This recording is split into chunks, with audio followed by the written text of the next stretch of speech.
I'm back! So, natulog lang tayo since na-talk na tayo. So,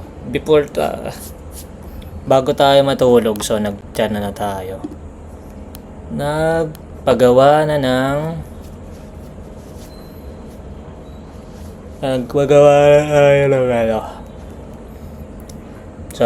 Nagpagawa na tayo ng Phase 5 and ni-review na rin and may lang tayo pina-add. So ayan, and after that ni-review natin and approve and inintay yung runner na mag-run. So dito ba yun? Okay yan. So yan, nag-run na siya. So ginawa niya na yung Phase 5 ng email blast natin. So sa Phase 5 natin, sa footer naman nag-inject siya ng footer ng info natin or ng sender and subscribe and unsubscribe syempre. So yun yung Phase 5 natin. So ito yung PRD ng Phase 5. Syempre may human intervention pa rin and since already nagawa na natin yan. Ito yung summary. So yan, unsubscribe. Management and compliance footer to every outgoing campaign. Nice. So let's see. Pa-test na natin sa kanya. Di pa pala. Di ko pa nabibuild eh. Build muna natin. Phase 5. So redundant, no? Wala kayo magandang strategy dito. Pero sige, saka na yan.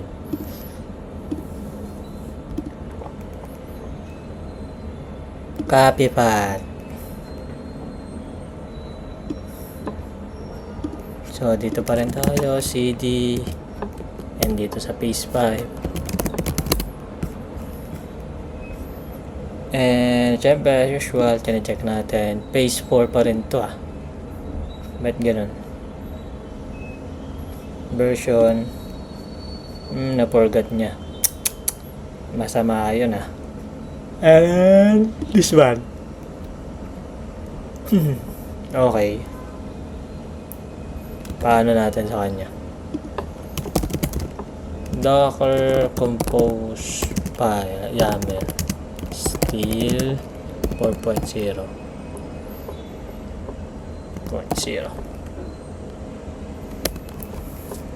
Pero pwede naman natin baguhin. Pero I want nga sa yung para moving forward sana. Pero nagkakamali pa rin. Bad trip. Or nakakalimutan pa rin nga.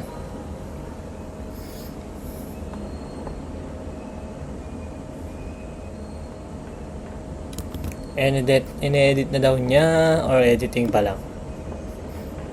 Nice, 5 na. Nice. So build natin.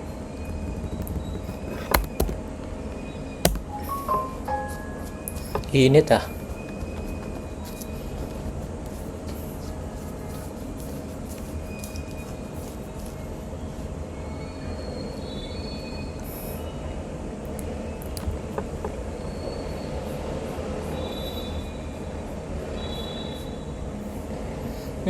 sa build control kaya gawa tayo ng webhook or API endpoint na magbi-build and magdi-deploy.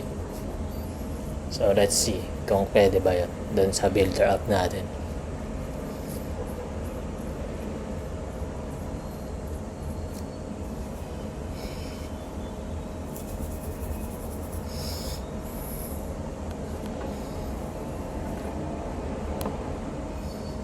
Okay, nice. So Docker compose app -d. Siyempre, app na natin or di-deploy. Na-deploy na natin. So before that, let's check. Oops.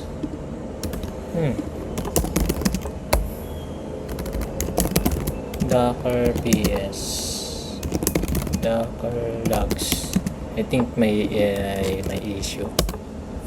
Okay. Pa-fix natin to sa kanya.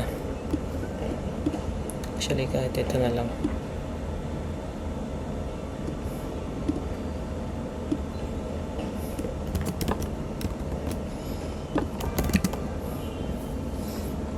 We encounter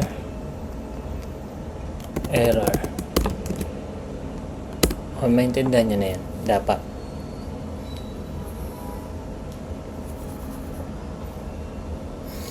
Mas maganda talaga kung automated na rin yung deploy rebuild and deploy. And pag-check ng log syempre para titignan na lang talaga natin yung output after niya matest.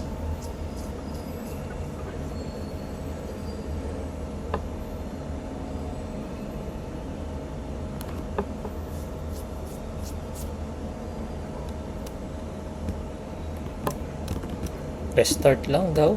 Dapat pwede yung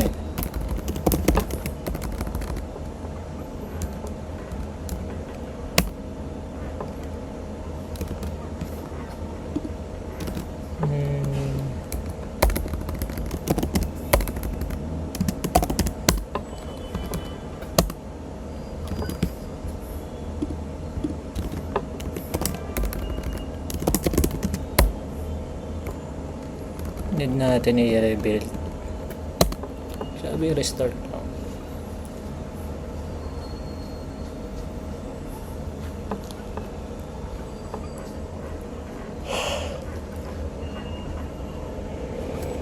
Gusto kong maligo, ang init. Diyos ko. Mamaya pa-drop muna natin ng phase 6 and review and approve. Habang hindi. Magta-testing pa pala siya. So, habang nagta-testing, maligo tayo.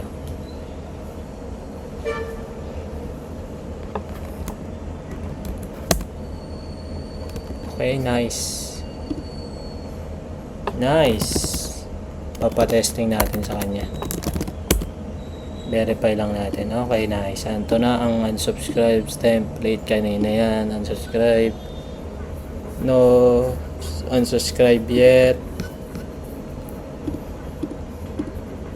Mukhang okay naman. Pa-test natin.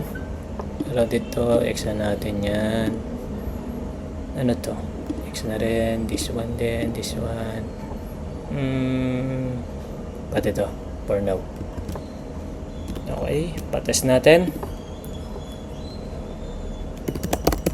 Email blast 5 po. Email blast version 5.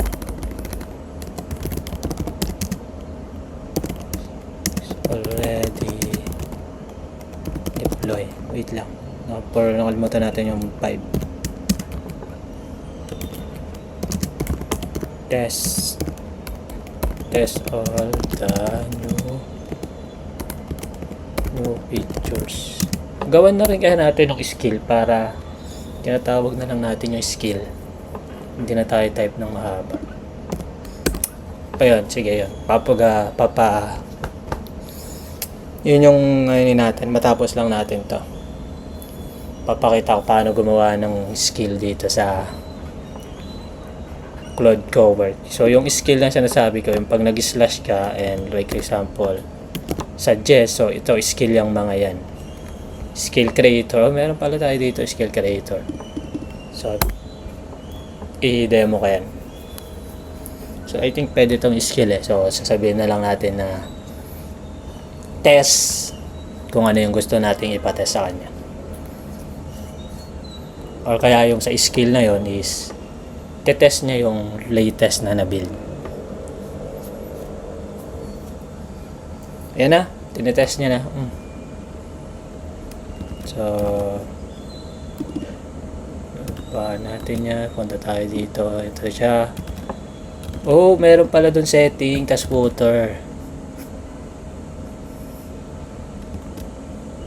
Nice. So, ganito siya.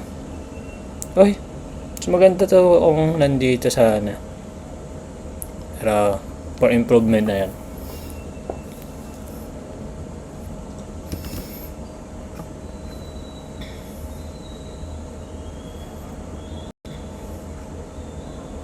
Okay, check na daw yun. Ano yung next dito? Hindi pa niya na-save. Dapat ma-save na.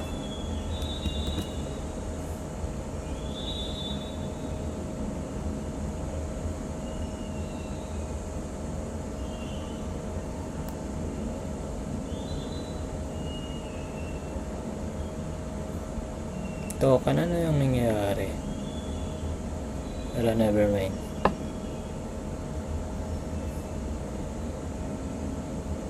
Oops, invalid.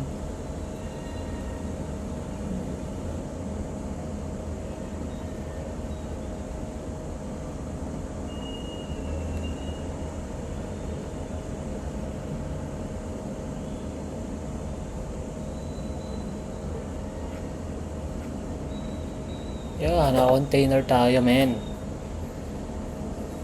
Kaya ba niya? Okay, hindi niya kaya. Sabi ko na nga ba. Bad trip.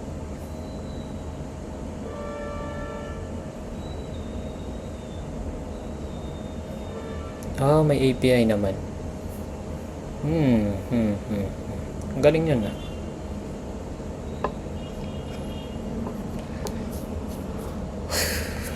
Init. Just go.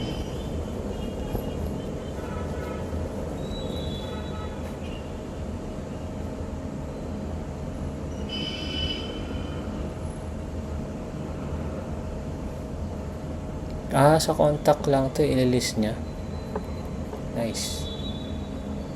Ito yung pinagawa nating testing dati. Uy.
Ano na nangyari? Container, I see that.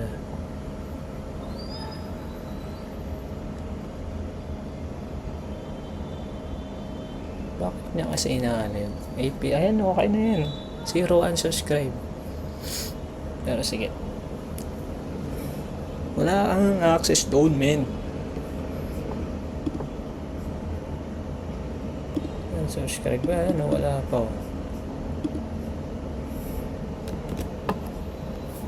ginagawa nito? There's one in output data likely found it. The run contains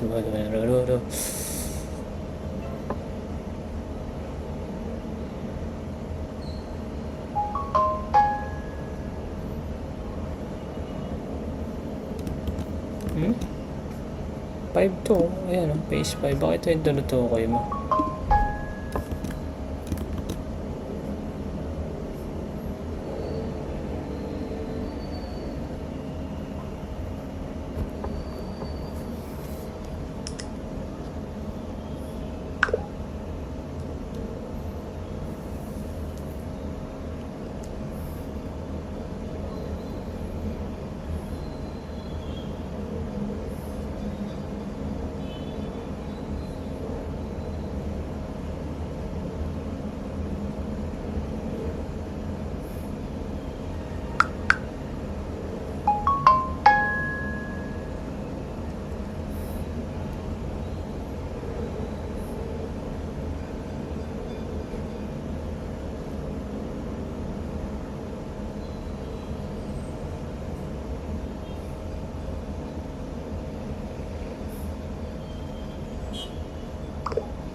Tapos na ata.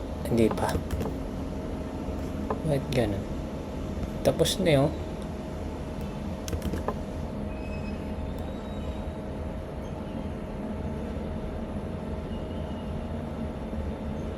Ayan na.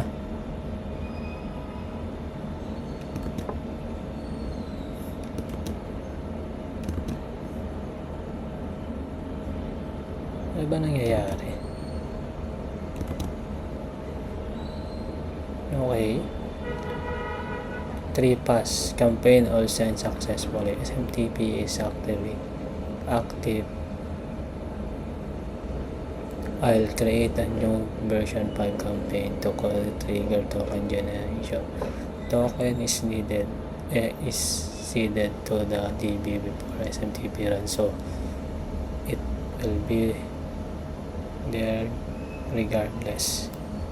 Good. Unsubscribe na item.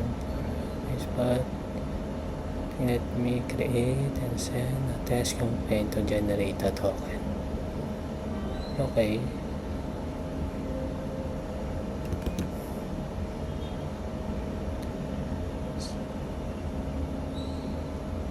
Contact ko. What the fuck?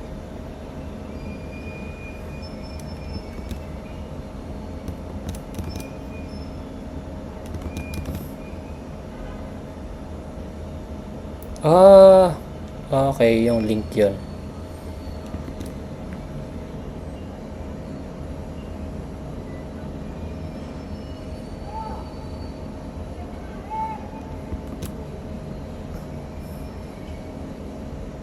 Nice! Pag naka-unsubscribe, hindi nakikita sa contact. Nice one. Dapat, parang di ako ngayon resubscribe. Okay.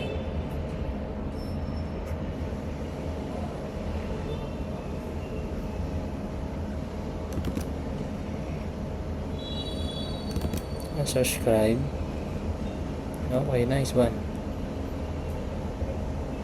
Okay na. Tapos na. Okay na yan. Okay na ako dun. Test ka ng test. Paulit-ulit. Joke lang. Parang tama naman. Pero parang may nakita akong for improvement.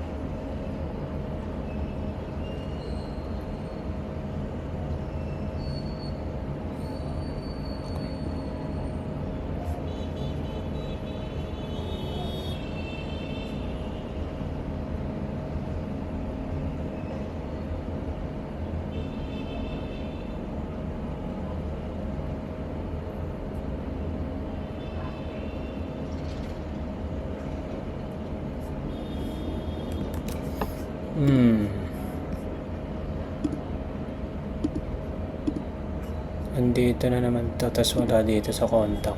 Pero pag show, Okay, maganda rin naman pala. Pero parang mas gusto kong baligtad. Sabihin kong unsubscribe only.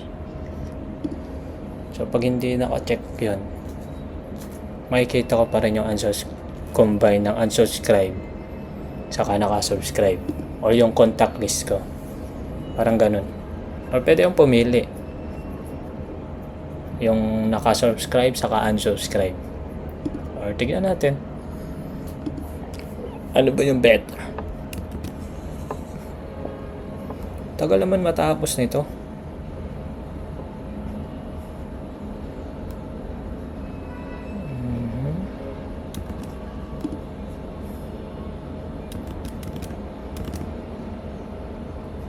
No warning banner.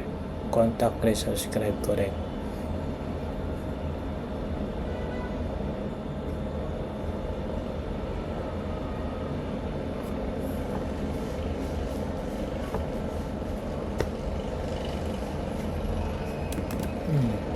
Gmail. Kailanganin pala natin ng Gmail. Parang dapat hindi na natin ito kaya close ha.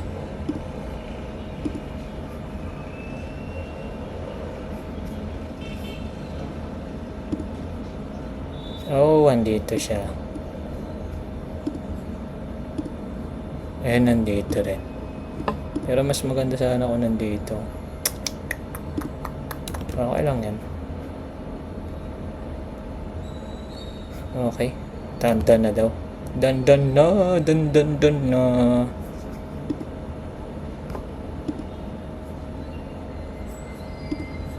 Yun na.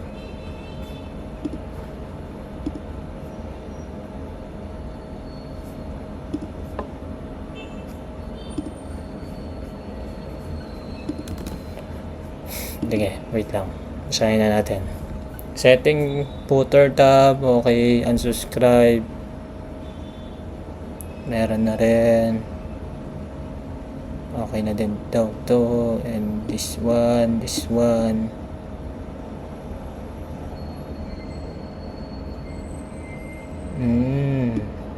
And also this one.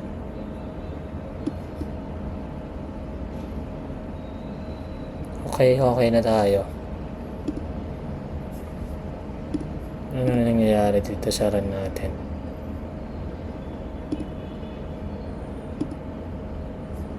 Okay. All good. Phase 6 na tayo. Back na tayo this one.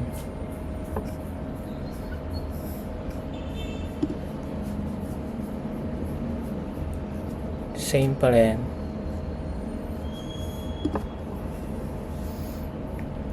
Jack. Drop tayo.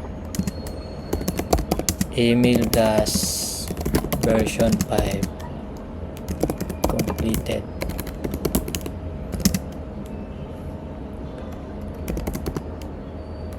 Let's proceed with phase 6. Sabi ko maliligo ako, hindi na ako nakaligo Pero ngayon, after natin ito ma-review.